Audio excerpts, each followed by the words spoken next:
Channel. Guys, आज के video में हम पढ़ने वाले हैं क्लास 8 का हिस्ट्री। हम चैप्टर 1 पढ़ रहे थे एंड आज के वीडियो में हम इस चैप्टर में दिए गए क्वेश्चंस को देखने वाले हैं। तो वीडियो में लास्ट तक आप लोग बने रहिए। वीडियो अगर थोड़ी सी भी हेल्पफुल लगेगी तो प्लीज वीडियो को लाइक कीजिएगा एंड चैनल पर पहली बार आ रहे हैं तो चैनल को सब्सक्राइब करके बेल आइकन को प्रेस कर लीजिए ताकि मैं जब भी नेक्स्ट वीडियो अपलोड करूं तो उसका नोटिफिकेशन तुरंत आपको मिल सके। तो चलिए इसी के साथ हम आज का वीडियो स्टार्ट करते हैं। सो गाइज, हम पढ़ रहे थे क्लास 8 का हिस्ट्री, चैप्टर 1 पढ़ रहे थे। चैप्टर 1 का नाम क्या था, कब, कहाँ और कैसे। इस चैप्टर का हमने यहाँ तक पढ़ लिया था एंड आज की वीडियो में हम आगे पढ़ेंगे एंड इस चैप्टर में दिए गए क्वेश्चंस को सॉल्व करेंगे। तो वीडियो में लास्ट तक आप लोग बने रहिए। एंड इस चैप्टर से रिलेटेड 2 वीडियो अपलोड हो चुका है, आपको दोनों वीडियो का लिंक इस वीडियो के नीचे डिस्क्रिप्शन बॉक्स में मिल जाएगा। तो चलिए हम यहाँ से स्टार्ट करते हैं। टॉपिक है इतिहास को जानिए। ठीक है, तो यहाँ पर कह रहा है कि आपने पिछली कक्षाओं में पढ़ा है कि इतिहासकार इतिहास को जानने के लिए जिन स्रोत साधनों का प्रयोग करते हैं उसे ऐतिहासिक स्रोत कहते हैं। तो यहाँ से आपको ये बात क्लियर हो गई कि ऐतिहासिक स्रोत क्या होता है।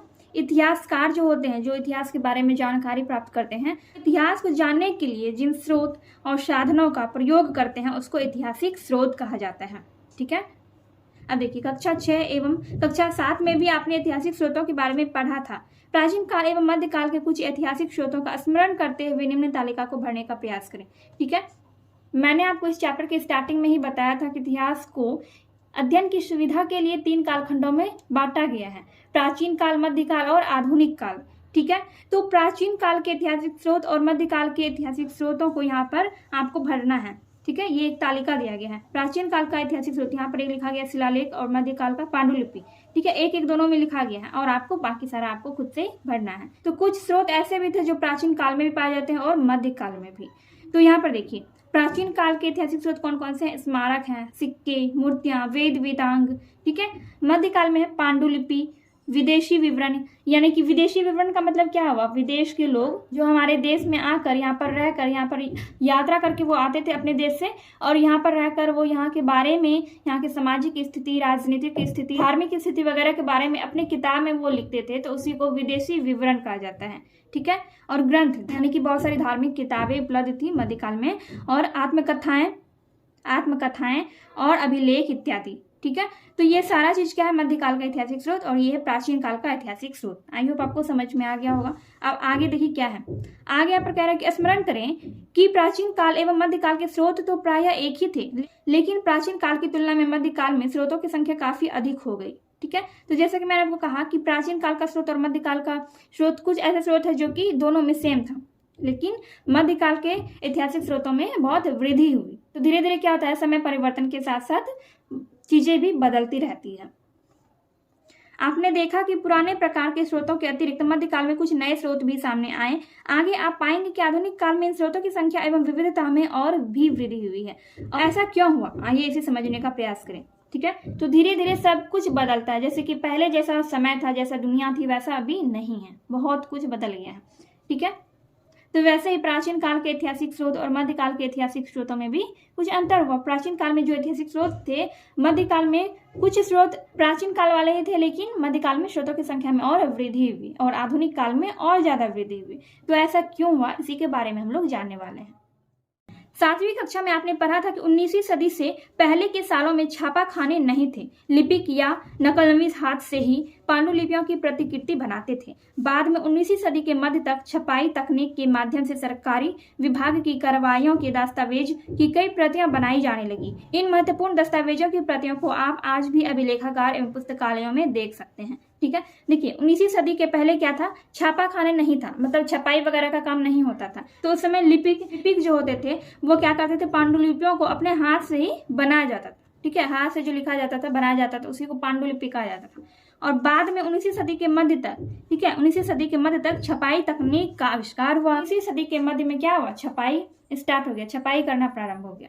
तो छपाई तकनीक के माध्यम से सरकारी विभाग की कार्रवाइयों के दस्तावेज की कई प्रतियां बनाई जाने लगी। छपाई का तकनीक विकसित हुआ, जब छपाई शुरू हो गया तो क्या हुआ कि सरकारी विभाग की कार्रवाइयों में उनके जो दस्तावेज होते थे सरकार के, उसके प्रतियां बनाई जाने लगी।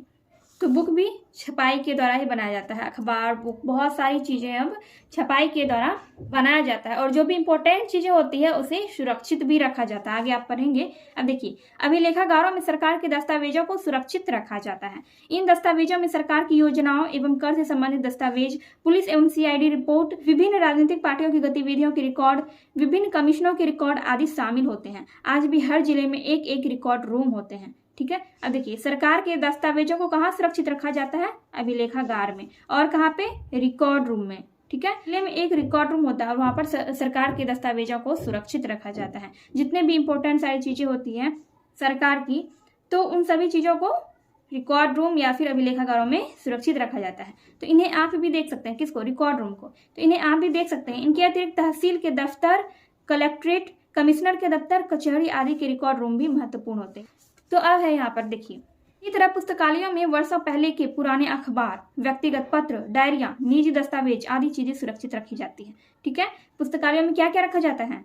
पुराने अखबार, बहुत पहले की, मतलब कि वर्षों पुराने अखबार, बहुत पुराना अखबार, व्यक्तिगत पत्र, डायरिया, निजी दस्तावेज, ये सारी चीजें पुस्तकालयों में सुरक्षित रखा जाता है। व्यक्तियों के जीवन एवं आत्मकथा भी इतिहास के अध्ययन में उपयोगी साबित हुए हैं। तो आत्मकथा के बारे में तो आप जानते ही होंगे, यानी कि खुद की कथा, यानी खुद की कहानी जो लिखी जाती है उसको आत्मकथा कहा जाता है। जीवनी का मतलब होता है कि किसी के जीवन के बारे में, किसी महान पुरुष के जीवन के बारे में किसी लेखक ने लिखा है तो उसको जीवनी कहा जाता है। ठीक है। जीवनी और आत्मकथा वगैरह जो होता है ये सारे इतिहास के अध्ययन में बहुत ही उपयोगी साबित होता है। इससे हमें बहुत मदद मिलती है इतिहास को जानने में। मान लीजिए कि हमने किसी का आत्मकथा पढ़ा या किसी की जीवनी पढ़ी, तो हमें उनके जीवन के बारे में जानकारी मिलेगी। वो इन पुस्तकों से हमें उन व्यक्तियों के बारे में विशेष जानकारी मिलती है जिन्होंने राजनीतिक, प्रशासन एवं समाज सेवा के क्षेत्र में महत्वपूर्ण योगदान किया है। ठीक है। अगर उनकी जीवनी या फिर उनके आत्मकथा में उनके ही जीवन की सारी घटनाओं का वर्णन होगा।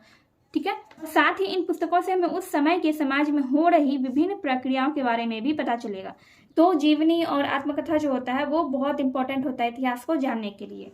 अब यहाँ पर है, अपने देश की राजधानी दिल्ली में राष्ट्रीय अभिलेखागार, नेहरू स्मारक पुस्तकालय एवं पटना स्थित सच्चिदानंद सिन्हा पुस्तकालय, बिहार राज्य अभिलेखागार जैसी संस्थाओं में आप जाकर इन सामग्रियों का अध्ययन कर सकते हैं। ठीक है। राजधानी दिल्ली जो है, दिल्ली में राष्ट्रीय अभिलेखागार है, नेहरू स्मारक पुस्तकालय है और पटना में है सच्चिदानंद सिन्हा पुस्तकालय। ठीक है। तो यहाँ पर आप जाकर इन चीजों को देख सकते हैं। ये सारी चीजें जो है वहां पर आपको अभिलेखागार और पुस्तकालयों में मिल जाएगा, वहां से आप इसको पढ़ सकते हैं। और इधर हाल के दिनों में ही पिछली पीढ़ी के महत्वपूर्ण व्यक्तियों के भाषण, साक्षात्कार एवं स्मृतियों की रिकॉर्ड रखने की परंपरा भी संग्रहालयों में शुरू हुई। संग्रहालय का मतलब होता है, इंग्लिश में इसको कहते हैं म्यूजियम। ठीक है। ये एक नया शुरुआत किया है सरकार ने, सरकार की तरफ से, कि महत्वपूर्ण व्यक्तियों के भाषण को, उनके साक्षात्कार और स्मृतियों की रिकॉर्ड, यानी कि उनकी मतलब स्मृति का मतलब होता है याद, तो इन सबको रखने की परंपरा, कहाँ पर रखने की परंपरा? संग्रहालय में, यानी कि म्यूजियम में रखने की परंपरा मतलब शुरू हुई। तो म्यूजियम में आप महत्वपूर्ण व्यक्तियों के भाषण वगैरह भी, उनके भाषण को वहां पर सुरक्षित रखा जाता है। ठीक है। 19वीं सदी की शुरुआत तक पूरे देश का मानचित्र तैयार करने के लिए बड़े बड़े सर्वेक्षण किए जाने लगे। सर्वेक्षणों में धरती की सतह, मिट्टी की गुणवत्ता, वहां मिलने वाले पेड़ पौधे और जीव जंतुओं तथा स्थानीय फसलों का पता लगाया जाता था। इसके अलावा वनस्पतिक सर्वेक्षण, प्राणी वैज्ञानिक सर्वेक्षण, पुरातात्विक सर्वेक्षण, मानव शास्त्रीय सर्वेक्षण, वन सर्वेक्षण आदि कई दूसरे सर्वेक्षण भी किए जाते थे। ये सारे सर्वेक्षण महत्वपूर्ण ऐतिहासिक स्रोत साबित हो रहे हैं। ठीक है। देखिए, 19वीं सदी की शुरुआत में पूरे देश का मानचित्र करने के लिए क्या किया गया? सर्वेक्षण किया गया, सर्वे किया गया। ठीक है। इसकी धरती की सतह कैसी है, मिट्टी की गुणवत्ता कैसी है, वहां पर मिलने वाले पेड़ पौधे कैसे हैं, ये सारी चीजों का जांच जो है किया गया। तो इनकी जांच से भी हमें इतिहास के बारे में बहुत सारी जानकारी मिलती है। ठीक है। उसके बाद है 19वीं सदी के आखिर से हर 10 साल में जनगणना भी की जाने लगी। जन का मतलब होता है लोग, गणना का मतलब होता है गिनना। ठीक है। तो 19वीं सदी के आखिर, यानी कि 19वीं सदी के अंतिम से हर 10 साल में जनगणना भी की जाने लगी और जनगणना के द्वारा भारत के सभी प्रांतों में रहने वाले लोगों की संख्या, उनका धर्म, जाति, व्यवसाय, शैक्षणिक स्तर आदि के बारे में जानकारियां इकट्ठा की जाती है। इन जानकारियों के आधार पर उनके बेहतरी के लिए भावी योजनाएं तैयार की जाती हैं। तो सरकार ने 19वीं सदी के अंतिम से क्या किया? जनगणना भी शुरू कर दिया। तो जनगणना करने वाले जो लोग होते हैं वो क्या करते हैं? हर घर जाते हैं, वहाँ पूछते हैं कि आपके घर में कितने लोग हैं और सबकी उम्र क्या है, शैक्षणिक योग्यता क्या है, सारी चीज़ों की जानकारी जो है वो लेते हैं और उसको नोट करते हैं। ठीक है, यही होता है जनगणना। और इससे क्या होता है, जनगणना करने के बाद सरकार जो है इसी जनगणना के आधार पर उनको बेहतर बनाने के लिए, उनका जीवन बेहतर बनाने के लिए नई नई योजनाएं तैयार करते हैं। ठीक है, तो अभी तक भारत में जो है 2 बार जनगणना हुआ है।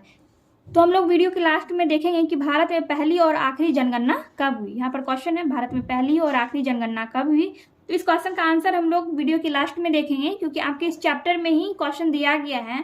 लास्ट में, इस चैप्टर के लास्ट में क्वेश्चन दिया गया है कि भारत में पहली और आखिरी जनगणना कब हुई।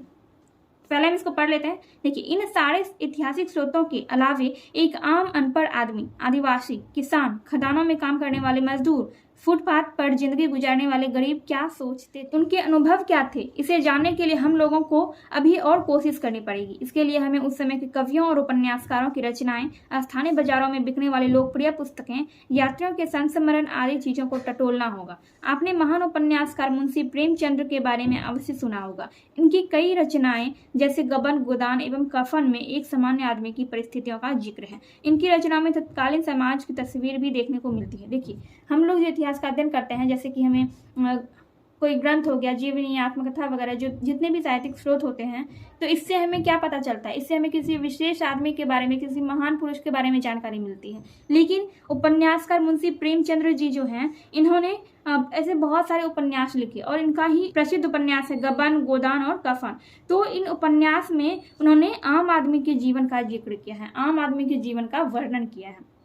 तो कुछ लोग कहानियां, उपन्यास एवं ऐतिहासिक घटनाओं पर आधारित फिल्म भी बनाते हैं। इन फिल्मों के माध्यम से हम मनोरंजन के रूप में अतीत के बारे में जानकारी हासिल करते हैं। तो टीवी पे आपने बहुत सारा ऐसा फिल्म भी देखा होगा जो इतिहास से रिलेटेड होता है और उससे हमें इतिहास की जानकारी भी प्राप्त होती है।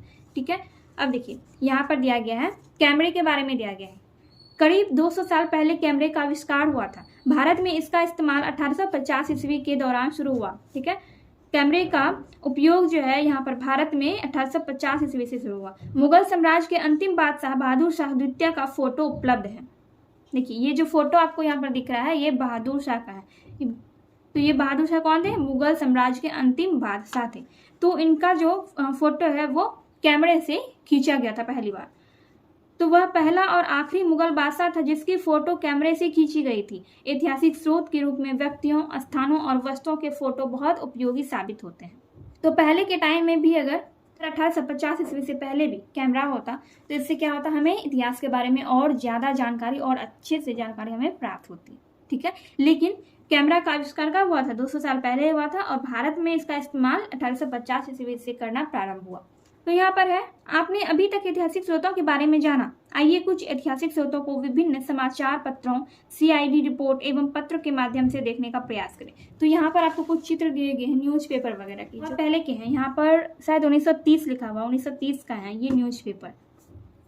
और यहाँ पर आप देख सकते हैं ये CID रिपोर्ट, ये वाला CID रिपोर्ट है। तो ये भी एक स्रोत है इतिहास को जानने का।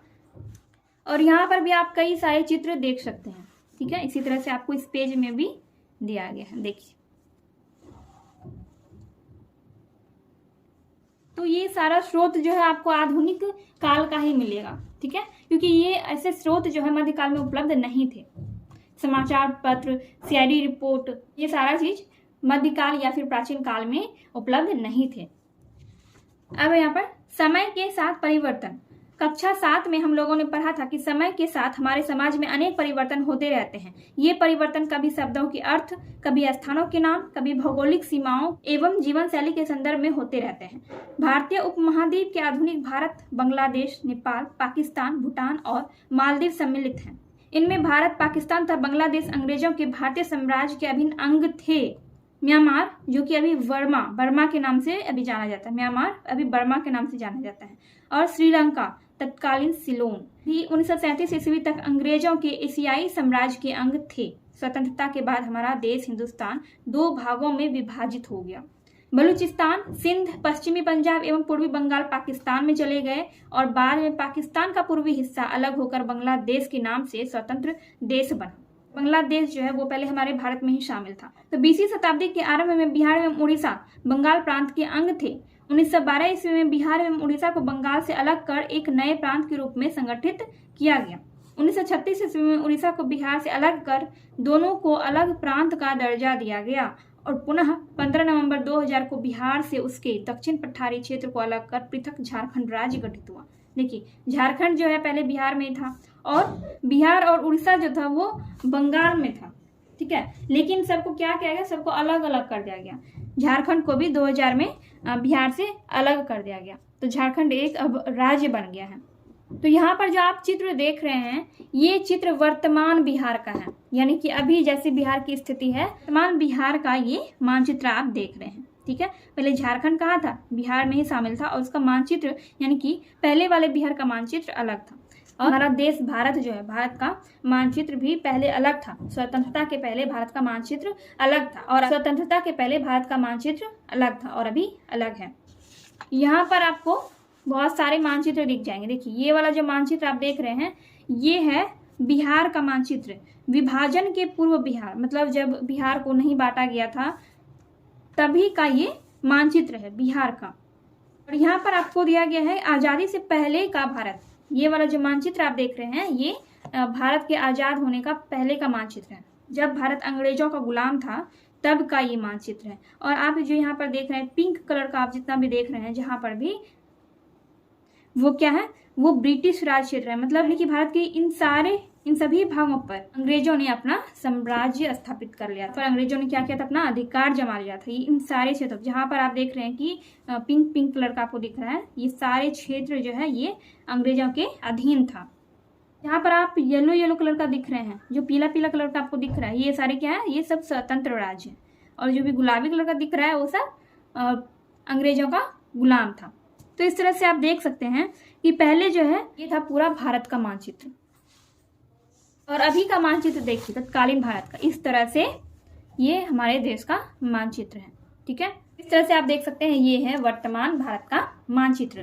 पहले के नक्शे में और अभी के नक्शे में आपको बहुत फर्क दिख रहा होगा। इसको ध्यान से देखेंगे तो आपको पूरा फर्क अच्छे से पता चलेगा कि पहले का नक्शा कैसा था हमारे देश का और अभी का नक्शा कैसा है। अब हम इस चैप्टर में दिए गए क्वेश्चंस को सॉल्व करेंगे। यहाँ पर आपको पहला क्वेश्चन दिया गया है, रिक्त स्थानों को भरिए। तो पहला क्वेश्चन है, पूंजीपतियों का मुख्य उद्देश्य था अधिक से अधिक डैश कमाना। पूंजीपतियों का मुख्य उद्देश्य क्या था, अधिक से अधिक मुनाफा या फिर लाभ कमाना, ठीक है। तो आप यहाँ पर लाभ भी लिख सकते हैं या मुनाफा भी लिख सकते हैं, ठीक है, लाभ या मुनाफा कमाना। 15वीं शताब्दी में एक नए आंदोलन की शुरुआत हुई जिसे डैश कहते हैं। तो 15वीं शताब्दी में एक नए आंदोलन की शुरुआत हुई जिसे पुनर्जागरण कहते हैं।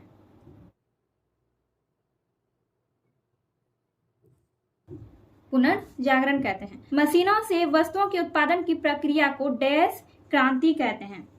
कौन सी क्रांति कहते हैं, औद्योगिक क्रांति। मशीनों से वस्तुओं के उत्पादन की प्रक्रिया को ही औद्योगिक क्रांति कहा जाता है। और डैश में सरकारी दस्तावेजों को सुरक्षित रखा जाता है। तो हमने अभी पढ़ा था कि अभिलेखागारों में, यहाँ पर आप लिख देंगे अभिलेखागार में सरकारी दस्तावेजों को सुरक्षित रखा जाता है। समय के साथ देश और राज्य की डैश सीमाओं में परिवर्तन होते रहते हैं। तो यहाँ पर क्या लिखेंगे, भौगोलिक सीमाओं में, ये भी हमने अभी पढ़ा था।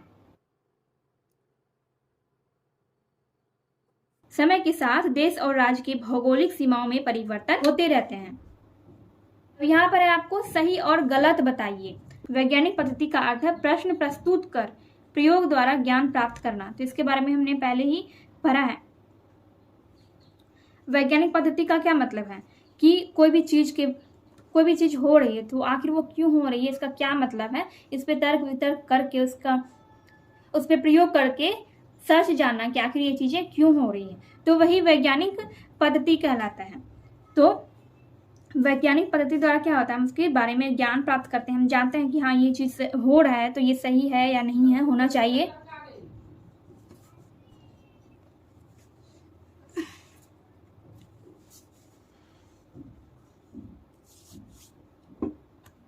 तो पहला क्वेश्चन है यहाँ पर, वैज्ञानिक पद्धति का अर्थ है प्रश्न प्रस्तुत कर प्रयोग द्वारा ज्ञान प्राप्त करना, ठीक है। वैज्ञानिक पद्धति का क्या मतलब है कि कोई भी चीज़ हमारे समाज में हो रही है, कोई भी नियम कानून, कोई भी प्रथा है, तो आखिर ये चीज़ें क्यों हो रही है, बहुत समय से क्यों चली आ रही है, इसका क्या रीजन है, ये होना चाहिए या नहीं होना चाहिए, उस पर प्रयोग करके उसका जांच करके हम उसके बारे में ज्ञान प्राप्त करेंगे। तो उसी पे प्रयोग करके उसके बारे में जानना कि क्या ये चीज़ें जो हो रही है ये सही है या नहीं है, होना चाहिए या नहीं होना चाहिए, तो उसी को वैज्ञानिक पद्धति कहा जाता है। तो ये जो है बिल्कुल सही है, ये सेंटेंस क्या है, ये सही है। अब यहाँ पर है अंग्रेज इतिहासकार जेम्स मिल का भारतीय इतिहास का धर्म के आधार पर बांटना उचित था। तो ये सारा चीज हमने पिछले वीडियो में पढ़ा है, आप लोग पिछला वीडियो जरूर देख लीजिएगा, दोनों वीडियो आपको इसी वीडियो के नीचे मिल जाएगा। पिछले वीडियो में इसको पढ़ा था कि अंग्रेज इतिहासकार जो थे जेम्स मिल, ठीक है, अंग्रेज इतिहासकार जेम्स मिल थे, इन्होंने क्या किया था, भारतीय इतिहास को धर्म के आधार पर 3 भागों में बांट दिया था, हिंदू, मुस्लिम और ब्रिटिश। तो क्या ये उचित था, तो ये बिल्कुल भी उचित नहीं था, मतलब ये बिल्कुल भी सही नहीं था। इतिहास को धर्म के आधार पर बांटना बिल्कुल भी उचित नहीं था। तो ये सेंटेंस जो है ये गलत हो जाएगा। अमेरिकी स्वतंत्रता संग्राम के बाद वहां के लोगों ने गणतंत्र प्रणाली की शुरुआत नहीं की, ये सेंटेंस भी गलत है, क्योंकि अमेरिकी स्वतंत्रता संग्राम के बाद वहां के लोगों ने गणतंत्र प्रणाली की शुरुआत की थी, ये सेंटेंस गलत है। ऐतिहासिक स्रोतों से एक आम आदमी के बारे में भी जानकारी मिलती है, ये सेंटेंस भी गलत है, क्योंकि ऐतिहासिक स्रोतों से आम आदमी के बारे में जानकारी नहीं मिलती है। तो ऐतिहासिक स्रोतों के माध्यम से हमें किसी विशेष आदमी के बारे में जानकारी मिलती है, शासकों वगैरह के बारे में जानकारी मिलती है, ठीक है, महान आदमियों के बारे में जानकारी मिलती है, लेकिन आम आदमी के बारे में जानकारी हमें ऐतिहासिक स्रोतों से नहीं मिलती है। तो इसलिए ये वाला सेंटेंस भी गलत है। आज़ादी के पहले हमारे देश की जो भौगोलिक सीमा थी, आज़ादी के बाद भी वही रह गई, ये भी बिल्कुल गलत है, क्योंकि अभी अभी आपने मानचित्र में देखा कि आज़ादी के पहले का मानचित्र कुछ और था हमारे देश का, और आज़ादी के बाद का मानचित्र कुछ और था। तो ये क्यों हुआ, क्योंकि भौगोलिक सीमा में परिवर्तन हुआ, ठीक है। तो ये सेंटेंस भी गलत है, यानी कि आपका सिर्फ एक सेंटेंस सही है और बाकी ये चारों सेंटेंस गलत है। अब यहाँ पर है, आइए विचार करें। तो पहला क्वेश्चन है, मध्यकाल और आधुनिक काल के ऐतिहासिक स्रोतों में आप क्या फर्क पाते हैं, उदाहरण सहित लिखिए। चलिए इसका आंसर देखते हैं। तो क्वेश्चन क्या था, मध्यकाल और आधुनिक काल के ऐतिहासिक स्रोतों में आप क्या फर्क पाते हैं, उदाहरण सहित लिखिए। मैंने इसका आंसर लिखा है, मध्यकाल के ऐतिहासिक स्रोत जैसे कि ताम्रपत्र, पांडुलिपि, अभिलेख, सिक्के, विदेशी यात्रियों के विवरण आदि से हमें शासकों और कुछ खास लोगों के बारे में जानकारी मिलती है, ठीक है। परंतु आधुनिक काल के ऐतिहासिक स्रोतों से जैसे कि सरकारी रिपोर्ट, समाचार पत्र, दस्तावेज आदि से हमें विस्तृत, व्यापक और प्रामाणिक जानकारी मिलती है। तो आधुनिक काल के ऐतिहासिक स्रोतों से हमें विस्तृत यानी कि हमें बहुत अधिक जानकारी मिलती है और प्रामाणिक जानकारी मिलती है। सेकेंड क्वेश्चन है, जेम्स मिल ने भारतीय इतिहास को जिस प्रकार कालखंडों में बांटा उससे आप कहां तक सहमत हैं। इसका आंसर होगा, जेम्स मिल ने भारतीय इतिहास को जिस प्रकार कालखंडों में बांटा उससे मैं बिल्कुल सहमत नहीं हूं, क्योंकि जेम्स मिल ने इतिहास के कालखंडों को धर्म के आधार पर विभक्त किया है, जबकि इतिहास किसी एक धर्म के लोगों से नहीं बनता, बल्कि समाज के सभी धर्म जाति के लोगों के साथ कार्य करने से बनता है, ठीक है। देखिए, किसी भी इतिहास को धर्म के आधार पर बांटना बिल्कुल गलत है, इतिहास को धर्म के आधार पर बांटना बिल्कुल गलत था। नंबर का क्वेश्चन है, सरकारी दस्तावेजों को हम कैसे और कहां कहां सुरक्षित रख सकते हैं। तो इसका आंसर मैंने लिखा है, सरकारी दस्तावेजों को हम रिकॉर्ड रूम, तहसील के दफ्तर, कलेक्ट्रेट, अभिलेखागार तथा आजकल सीडी बनाकर अथवा पेन ड्राइव आदि में भी सुरक्षित रख सकते हैं। तो ये हो गया आपका 3rd नंबर का आंसर। 4 नंबर में दिया गया है कि यूरोप में हुए परिवर्तन इस प्रकार आधुनिक काल के निर्माण में सहायक हुए। यूरोप में कौन सा परिवर्तन हुआ था, आपने चैप्टर के स्टार्टिंग में ही पढ़ा था, पुनर्जागरण हुआ था, ठीक है, और औद्योगिक क्रांति भी हुई थी और नए नए देशों का खोज भी हुआ था। तो यही सारा परिवर्तन हुआ था यूरोप में।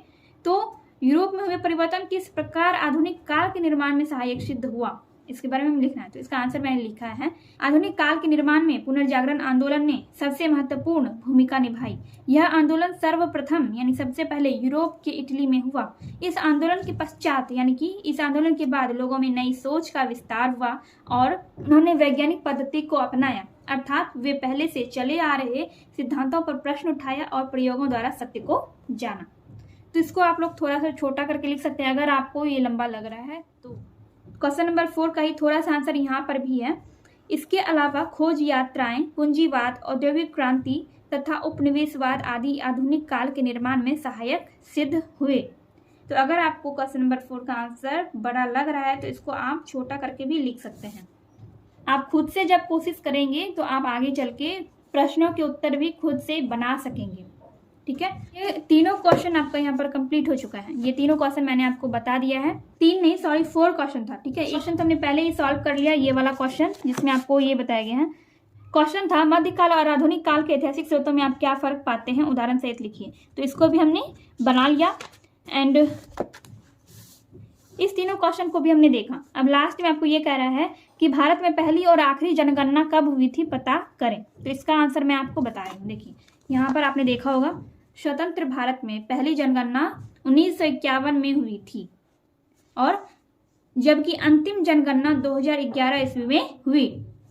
वैसे कहा जाता है कि भारत में पहली जनगणना जो है वो 1872 ईस्वी में हुई थी, लेकिन स्वतंत्र भारत में पहली जनगणना कब हुई थी? 1951 में। इसका मतलब है कि 1872 ईस्वी में जो जनगणना हुई थी वो स्वतंत्रता के पहले की थी और 1951 में स्वतंत्र भारत में पहली जनगणना हुई थी और अंतिम जनगणना 2011 में। उसके बाद जनगणना नहीं किया गया है। 2021 में फिर से जनगणना किया जाना था लेकिन कोरोना की वजह से नहीं किया गया।